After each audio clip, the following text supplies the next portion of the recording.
हमारे साथ जुड़ने के लिए और इस हवाले से मजीद बातचीत करने के लिए। शुमाली हिंदुस्तान में सर्दी का सितम जारी है। दिल्ली के साथ साथ दूसरे शहरों में दर्जे हरारत में कमी आई है। बीती शब दिल्ली में दर्जे हरारत 7 डिग्री सेल्सियस रिकॉर्ड किया गया, जो मामूल से 5 डिग्री कम है। नमी की सतह 97 से 61% के दरमियान रिकॉर्ड की गई है। सर्दी की वजह से दिल्ली, गाजियाबाद, गौतम बुद्ध नगर और स्कूल बंद रखने का हुक्म जारी किया गया है। एनसीआर के साथ साथ उत्तर प्रदेश में भी तेज हवाओं की वजह से ठंड में इजाफा हुआ है। उत्तर प्रदेश के भी बेशतर इलाकों में दर्जे हरारत में कमी आई है। यूपी में भी सर्दी की वजह से स्कूलों को 2 दिनों के लिए बंद कर दिया गया है।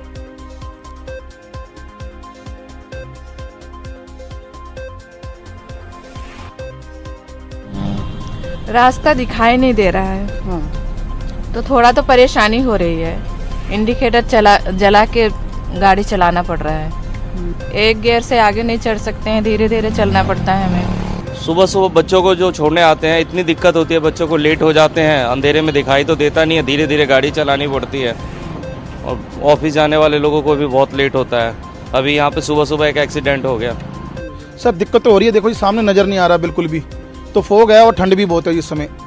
तो देखो मैं यहाँ से सामने से जा रहा हूँ तो बड़ा ही स्लो चल रहा हूँ और देखो आप कितनी फोग है। अभी भाई साहब भी जा रहे हैं, देखो कितनी स्लो चल रही हैं। ठंड सर बहुत ज़्यादा है, ठंड है इसलिए आग जला के ताप रहे हैं। कब कब रिक्शा चलाते हम सब, रिक्शे वाले रिक्शे चलाते उस पर बहुत ठंड लगे, इसलिए आग जला के यहाँ ताप रहे हैं।